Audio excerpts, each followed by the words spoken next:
Bismillahirrahmanirrahim. Assalamualaikum warahmatullahi wabarakatuh.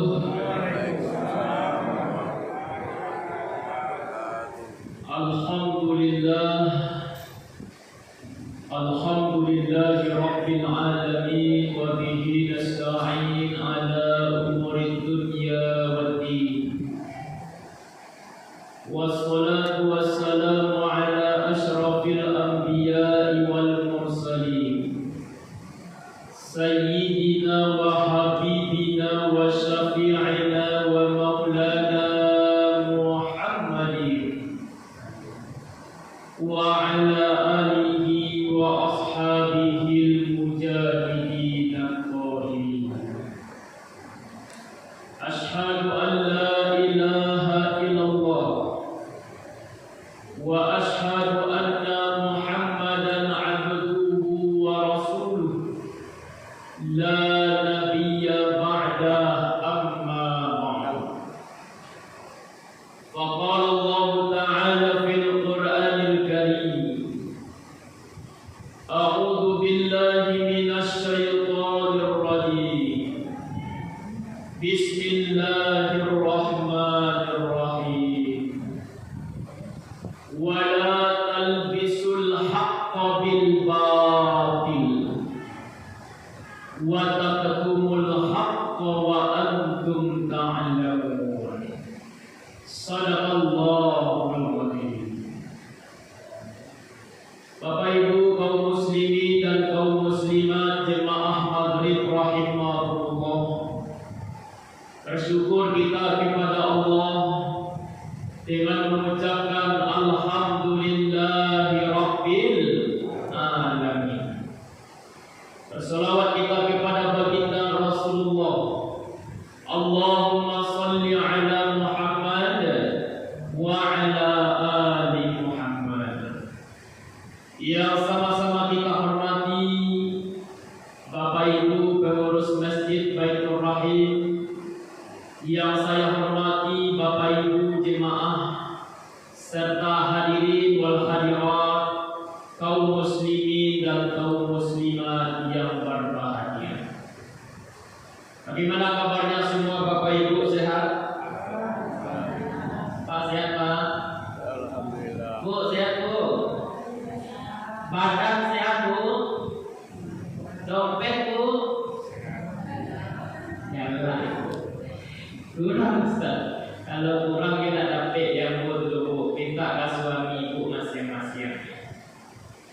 Hari ini sebenarnya yang akan memberikan tausiah adalah Dr. Rahmat, tetapi karena ada kendala, ada beberapa hal digantikan dengan saya.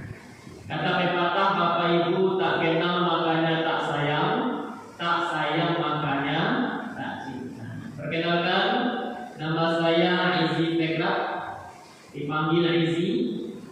Saya lahir di Bengkalu 21 Agustus 1995. Jadi umur saya sekarang baru 30 tahun.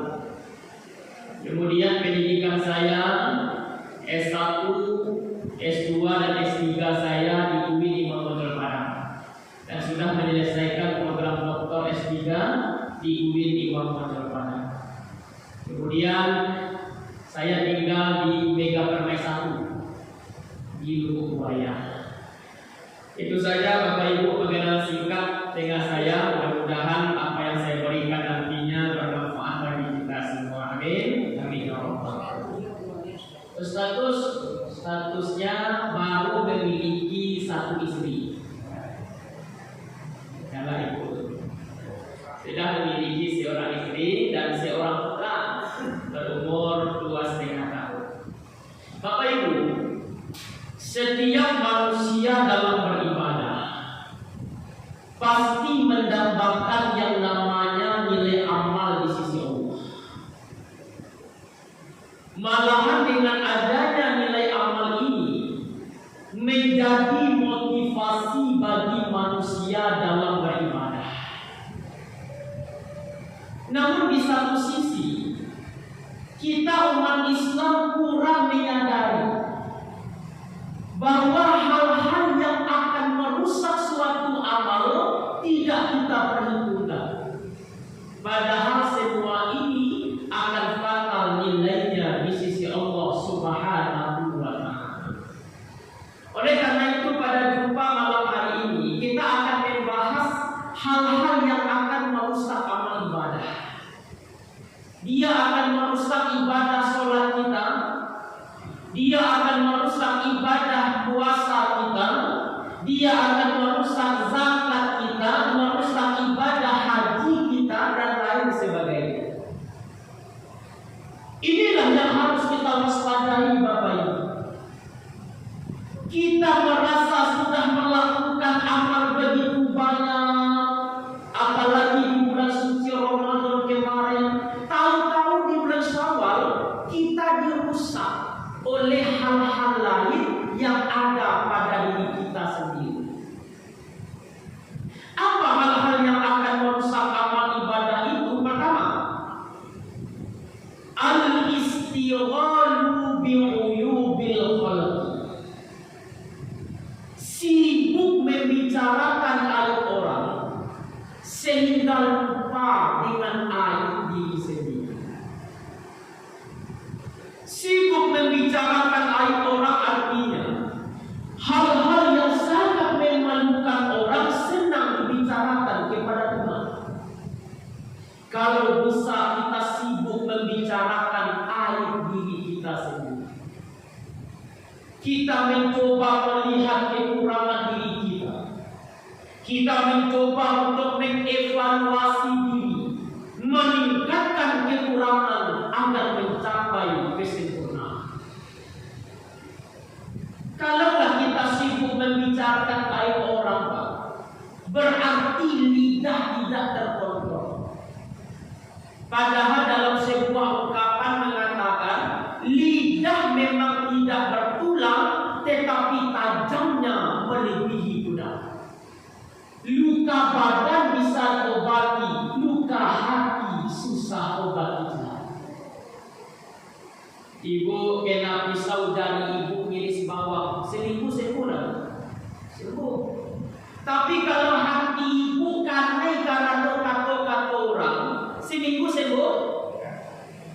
Sebulan, setahun, pendendam ibu. Karena itu hati-hati kita berbicara. Salamatul insan fi hifzil lisan. Keselamatan seseorang terletak dalam menjaga lisannya. Apalagi kita sekarang masih berada di bulan Syawal. Kita harus saling maaf memaafkan. Hubungan kita kepada Allah harus baik dan hubungan kita kepada sesama manusia juga baik. Kalau bahasa ilmiahnya harus soleh secara sosial dan harus soleh secara individual. Itulah orang-orang yang beruntung. Tetapi baik hubungan kita kepada Allah, tetapi buruk hubungan kita kepada sesama manusia. Inilah yang akan menjadikan kita menjadi orang yang muflis. Pada suatu hari Nabi bertanya di depan para sahabat, apa kata Rasul? Wahai sahabatku, atadruna manil muflis? Tahukah kamu siapakah orang yang muflis? Orang yang bangkrut, orang yang merugi, orang yang sial. Apa jawaban sahabat ketika itu?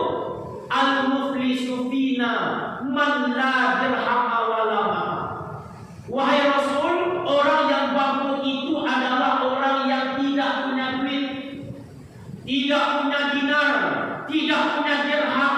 Apa kata Rasul? La, tidak. Al-muflisu fina ummati. Orang yang bangkrut dari umatku. Jangan kita bicara Yahudi Nasrani, umatku kata Rasul. Siapa itu? Nanti ketika di hari akhirat dia membawa pahala sholat, pahala zakat, pahala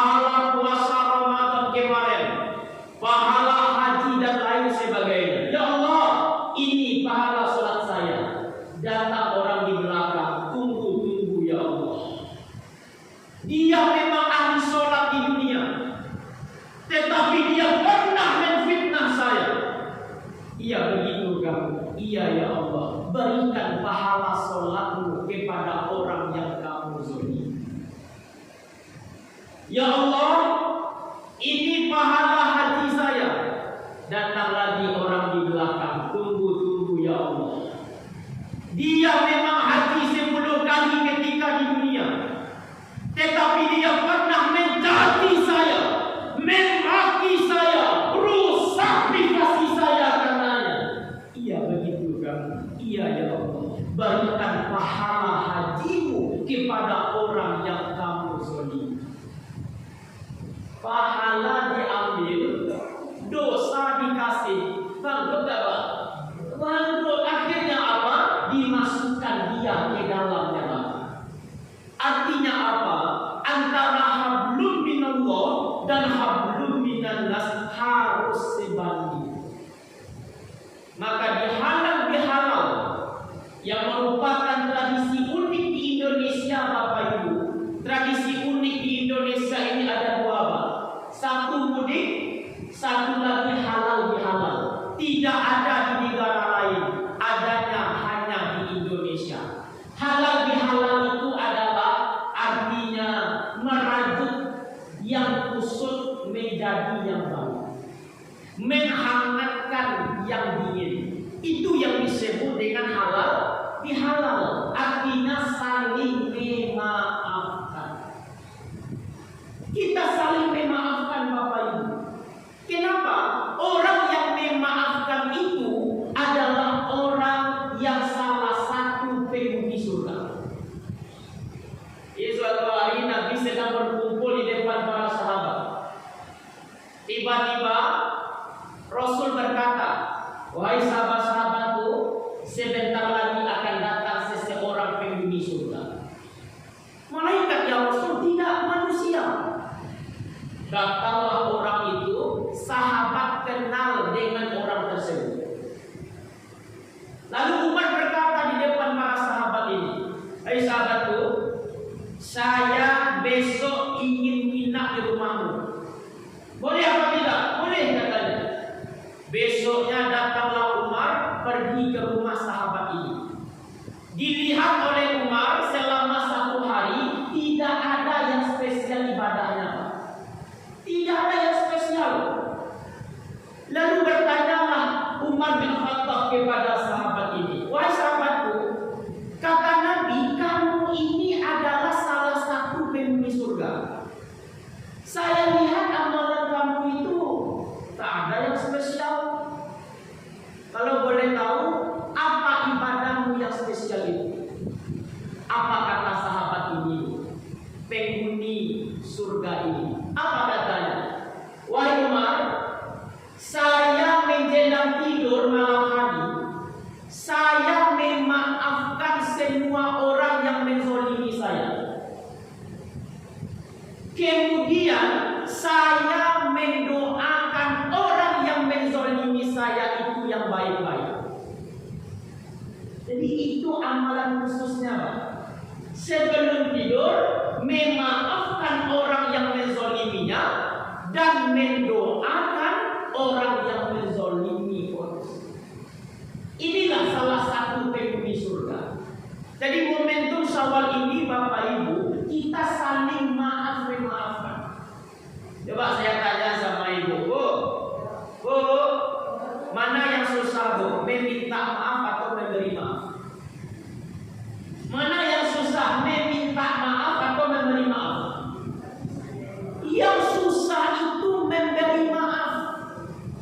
Meminta maaf itu mulia, Pak. Tetapi lebih mulia lagi memberi maaf. Karena itu bahasa Al-Quran, salah satu orang-orang yang bertakwa itu adalah alladzina yunfiquna fis-sarra wad-dharra wal kazimina al-ghaiza wal 'afina 'anil nas.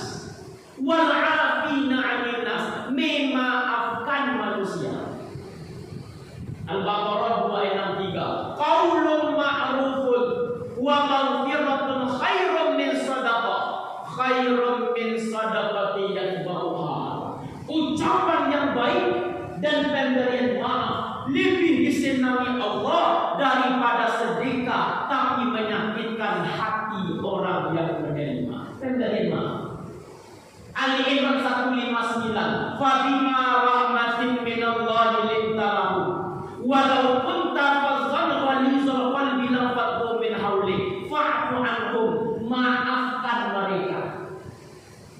Jadi memaafkan itu, Bapak Ibu, lebih sulit daripada meminta maaf. Karena itu statement saya tadi, meminta maaf itu mulia, tetapi lebih mulia lagi memberi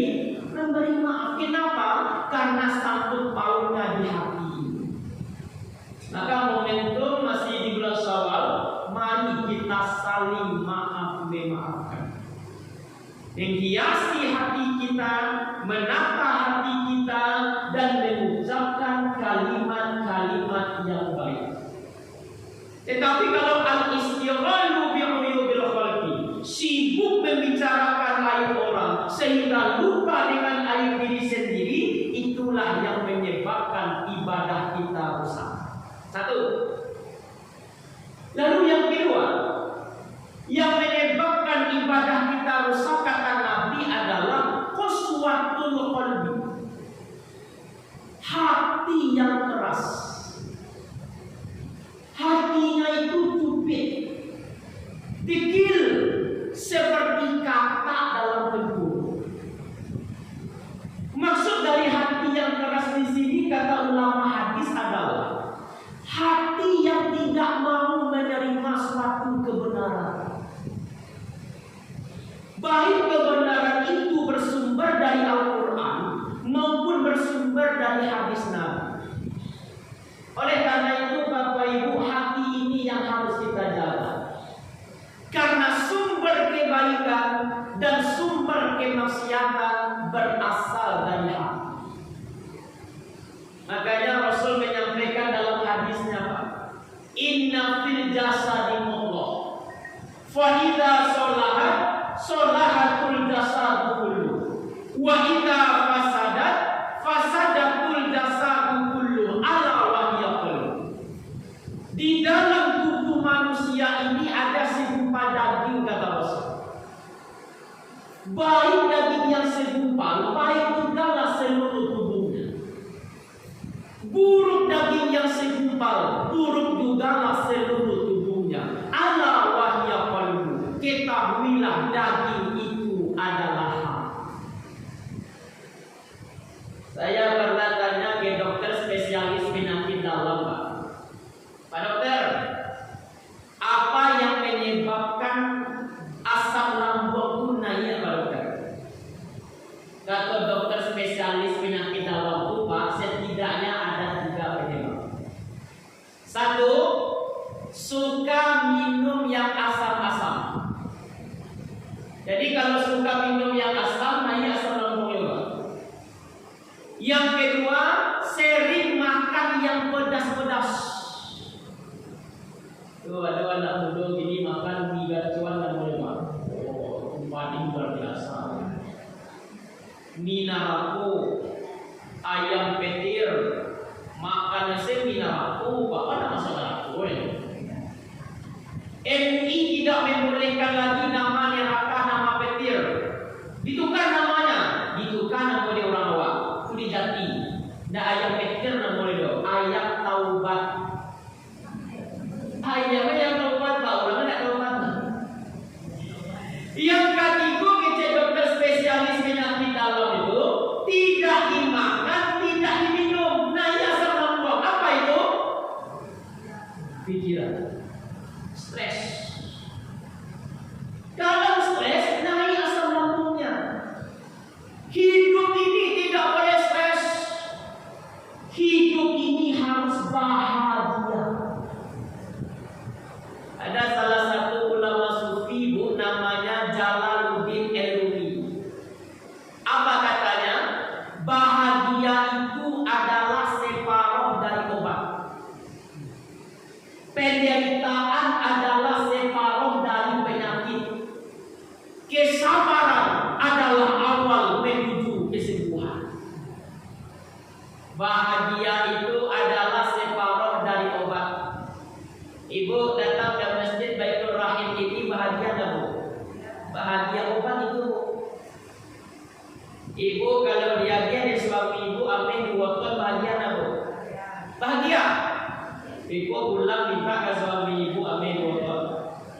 Kecil Ustaz Izi, bahagia itu adalah obat. Ambo bahagia pun ambil. Lagi ambil bapak ibu.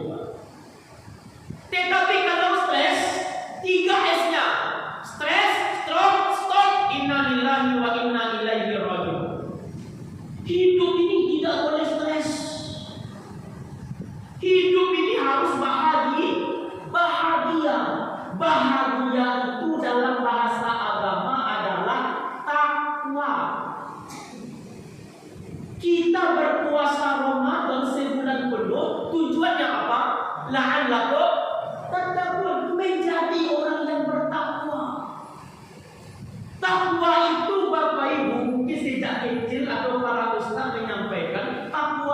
definisinya adalah rasa takut.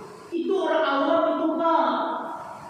Kalau levelnya sudah sufi, tidak lagi rasa takut, tetapi rasa cinta. Mencondongkan rasa cinta daripada rasa takut. Kalau boleh saya berikan presentasinya, rasa cinta itu 80%. Rasa takut itu 20%. Kenapa sholat saya cinta kepada Allah? Kalau sudah cinta nyaman. Contoh, ada 2 orang muda-mudi baru siap nikah Pak. Di bulan Syawal dia nikah. Muda-mudi. Besoknya dibawanya istrinya ini ke Taplau. Tahu Taplau itu? Tapi Lawi. Jam berapa Ustaz? Jam 1 siang sampai jam 5 sore. Hari yang ini pada kami buat tinggi ke situ. Jam berapa Bu? 1 siang sampai jam 5 sore. Berapa jam itu? 2, 3, 4, 5. 4 jam. Hari yang ini sampai jam berada di Taplau. Pertanyaannya, apakah orang yang baru siap nikah tadi, muda-mudi tadi, terasa olehnya 4 jam di Taplau? Suara Bu? Rasul Mumini di Cipu. Ini pengalaman sih Bu. Kenapa terasa sebentar? Karena bersama orang yang kita cintai. Takwa itu Bapak Ibu adalah mencondongkan rasa cinta itu. Kenapa sholat ke masjid walaupun di bulan Syawal? Saya cinta kepada Allah. Kenapa memasak? Saya cinta kepada suami saya karena Allah. Kenapa berpuasa di bulan Syawal? Saya cinta kepada Allah. Baru sahur tidak terasa sudah berbuka. Kenapa? Karena menikmati ibadah puasa.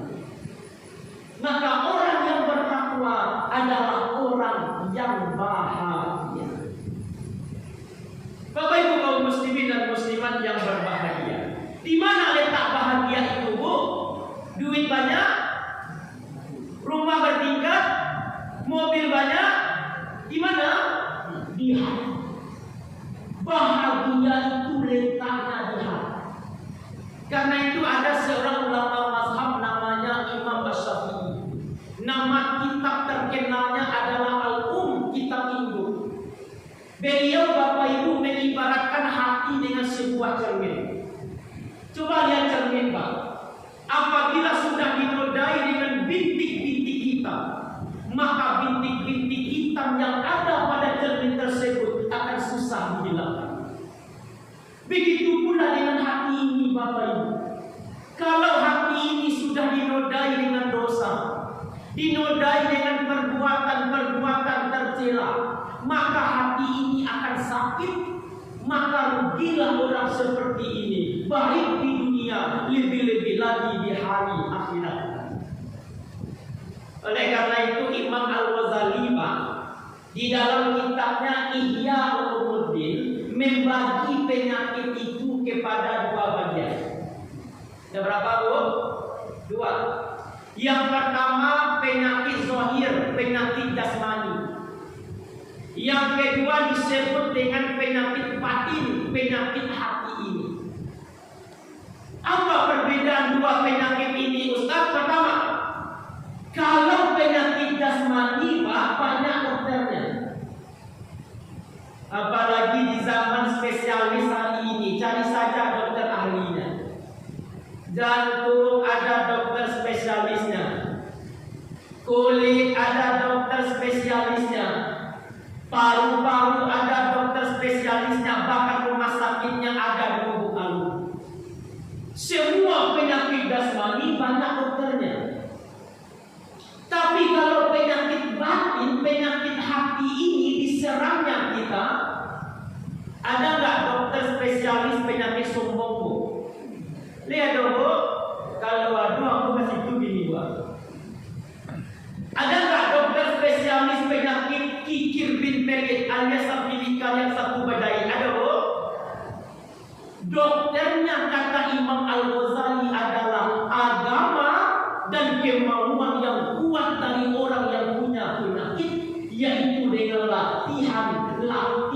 dan latihan. Kalau bahasa tasawufnya adalah riyadhah, latihan jiwa. Saya pernah ditanya oleh mahasiswa saya, Pak, dulu di pesantren saya belajar riyadhah itu artinya olahraga. Iya, olahraga kata saya dalam bahasa Arab. Dalam bahasa tasawuf namanya adalah olah rasa. Kita ini jangan merasa pintar, tapi pintarlah merasa. Lalu yang kedua, perbedaan antara penyakit jasmani dengan penyakit rohani ini yang aneh, Pak. Kalau penyakit jasmani, yang punya penyakit lebih tahu dari orang lain. Tapi kalau penyakit batin, penyakit hati ini sering orang lain lebih tahu dari yang punya penyakit. Ini kan aneh, Pak. Kita punya penyakit jantung, tahu-tahu aduh kawan awak mengkaji awak di belakang. Oi keceknya, aduh situ, Pak. Masuk rumah sakit atau masuk rumah yang panjangnya 1 kali 2 meter, kubur hati. Kita yang tahu, orang lain tidak tahu. Tapi kalau penyakit batin, penyakit hati ini sering orang lain lebih tahu dari yang punya penyakit. Kita punya penyakit sombong, kita anggap wajar-wajar saja sikap kita. Kita punya penyakit ria, bayi kondangan, bayi barale, pakai cincin 10 jari. Yuk sabata kate kawin cincin kok. Ibu yang galak kok pengalaman mana tuan? Orang lain tahu, kita yang tidak. Inilah bedanya kita dengan Sayyidina Umar bin Khattab. Sayyidina Umar, kalau bertemu dengan sahabat-sahabatnya, beliau sering berkata begini, hei, kamu lihat aku sombong apa tidak? Kamu lihat pada diriku ini ada tanda-tanda kekafiran apa tidak? Kamu lihat pada diriku ini ada tanda-tanda ria apa tidak? Kalau orang lain memberitahu kepadanya, bukan main senang hati beliau. Jarang beliau tidak memberikan hadiah kepada orang yang menasihati. Inilah bedanya kita dengan Sayyidina Umar, Pak. Kita diberitahu oleh orang, oh bukan main marahnya itu. Kenapa saya yang kamu urus, dirimu saja tidak terurus?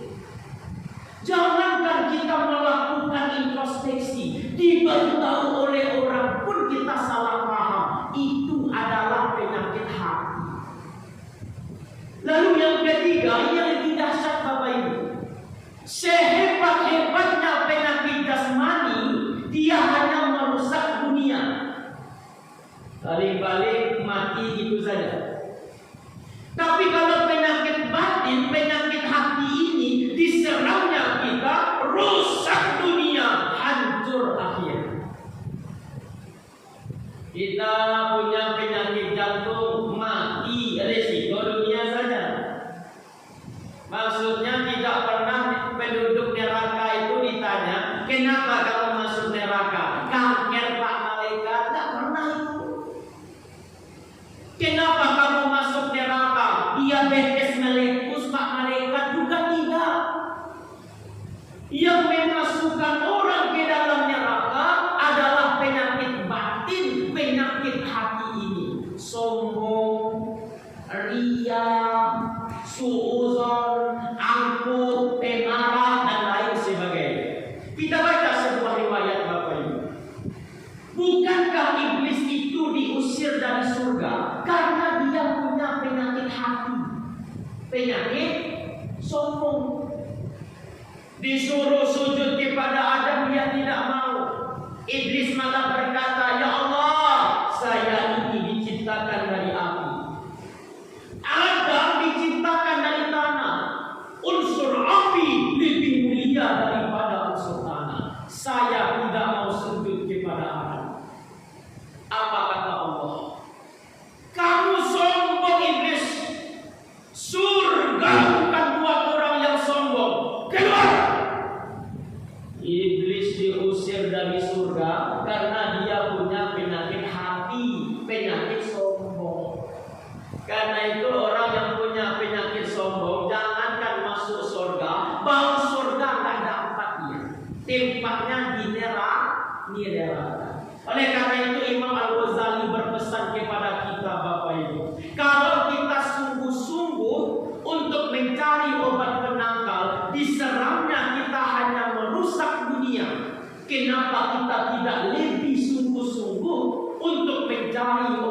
menangkal, diserangnya kita, rusak dunia, hancur akhirat. Inilah bulan Syawal. Bulan Syawal adalah menata hati kembali. Menata hati kembali agar hati ini hati yang saleh. Yauma la yanfa'u malun. Pada hari itu tidak ada gunanya harta. Wala banun, tidak ada gunanya anak. Illa man atallah, kecuali orang yang datang menghadap Allah. Biqalbin salim, dengan hati yang salim, dengan hati yang sehat. Maka di bulan Syawal hati kita harus menjadi sehat, menjadi salim. Gimana caranya Ustaz? Di dalam metode tazkiyatun nafs, membersihkan jiwa Bapak Ibu, ada 3 metode. 1 tahalli, 2 tahalli, 3 tajalli. Di dalam ini Pak, tahalli, mengkosongkan jiwa dari penyakit-penyakit hati. Sombong, angkuh, pemarah, dendam. Kosongkan jiwa kita dari penyakit-penyakit ini. Yang kedua, tahalli. Apa itu tahalli? Menghiasi jiwa dengan perbuatan-perbuatan terpuji. Sabar, husnuzon, prasangka baik, orangnya pemaaf dan lain sebagainya. Hiasi jiwa kita dengan perbuatan-perbuatan terpuji. Baru yang ketiga, tajalli. Tajalli itu artinya terhijab. Perbuatan-perbuatan jelek sudah hilang dalam diri kita. Yang ada hanyalah perbuatan-perbuatan yang baik. Inilah Syawal. Syawal artinya adalah peningkatan. Meningkat kualitas ibadah kita. Meningkat secara sosial, meningkat secara individual. Tentu bersihkan hati kita dari penyakit-penyakit hati. Qaswatul qalbi, hati yang keras akan merusak amal ibadah yang kita kerjakan. 2. Lalu yang ketiga, yang akan merusak amal ibadah itu kata Nabi adalah hubbud dunia. Terlalu mencintai dunia. Kalau mencintai dunia boleh nggak? Boleh. Yang tidak dibolehkan agama, hubbud dunia, terlalu mencintai dunia. Karena kalau kita terlalu cinta dunia Bapak Ibu, kita akan lupa kepada akhirat. Padahal dunia adalah awal untuk menuju akhirat. Karena itu kata Nabi, orang yang bahagia dalam hidup ini, salah satu ciri-cirinya adalah dia dalam urusan dunia lihat ke bawah. Unzur ila man asfala minkum, lihat orang di bawahmu. Wala yanzur ila man huwa fawqakum, jangan engkau lihat orang di atasmu. Itu lebih baik Allah tazdaru ni'matallahi alaikum, agar kamu tidak meremehkan nikmat yang diberikan Allah. Pandangan dilihat ke bawah agar timbul syukurnya, luas hatinya. Kalau luas hati, rumah kecil besar rasanya, betul Bu? Kalau hati sempit, rumah besar kecil jadinya. Yang bahayanya hati sempit, rumah kecil, itu kiamat namanya. Orang yang bahagia, orang yang hatinya lapang, bisa mensyukuri nikmat. Tetapi orang yang hatinya sempit Bu, biasanya tidak bisa mensyukuri nikmat. Dan lebih celaka lagi, tidak senang lihat orang dapat nikmat. SMS. Nah, orang yang kaya ini susah ilmunya, Susah dapat juga. Bagus Ustaz. Lihat tetangga beli televisi layar datar, dia yang memang. Besoknya tetangganya beli sepeda motor, dia masuk rumah sakit. Di rumah sakit dengan tetangganya beli mobil, dia mati. Disiksa oleh perasaan sendiri. Orang yang tidak bisa mensyukuri nikmat dan tidak senang lihat orang dapat nikmat, disiksa oleh perasaan sendiri. Ya orang kaya ini susah hidupnya. Dalam urusan dunia lihat di bawah agar timbul syukurnya. Syukur saya punya mobil, tetangga sebelah cuma pakai motor. Syukur saya punya motor, tetangga sebelah cuma jalan kaki. Syukur saya punya kaki, tetangga sebelah tak punya kaki. Syukur saya tak punya kaki, tetangga sebelah pulang tak balik-balik lagi sampai sekarang mati. Dalam urusan dunia lihat di bawah. Tapi kalau dibalik Pak, dalam urusan dunia lihat di atas. Kapan kita ini bisa bersyukur? Bu, ibu deh. Ibu kalau dia 2 ladang ambil cukup nak bu? 2 ladang ambil cukup nak bu? Enggak cukup. Pasti ibu akan mencari ladang emas yang ketiga.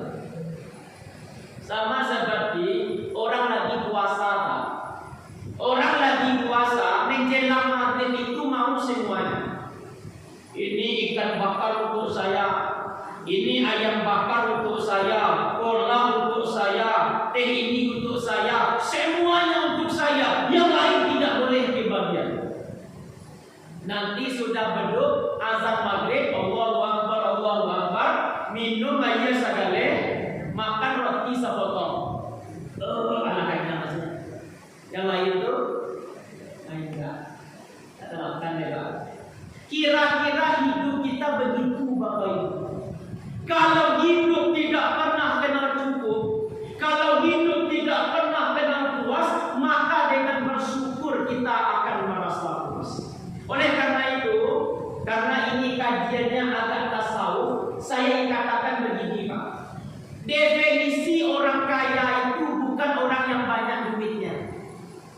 Orang kaya itu bukan orang yang banyak tanahnya. Orang kaya itu bukan orang yang banyak bijinya.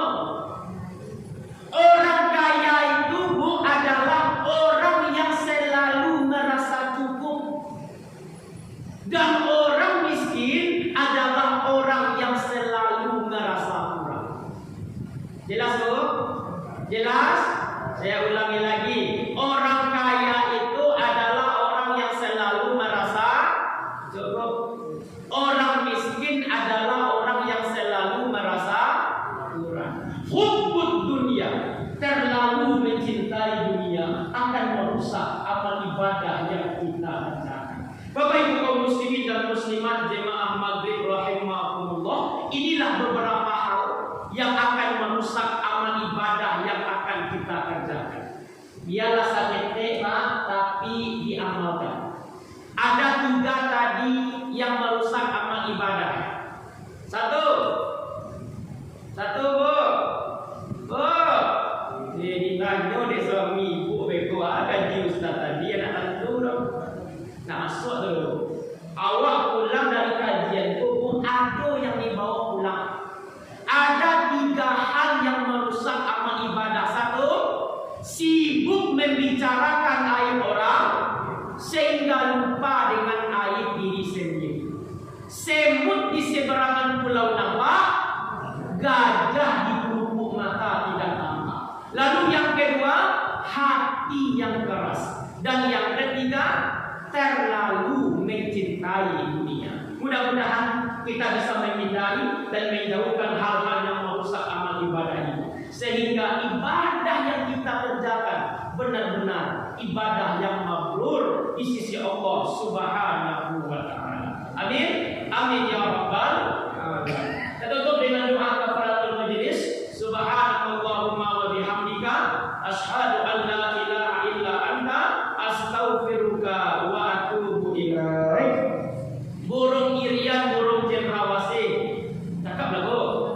Guru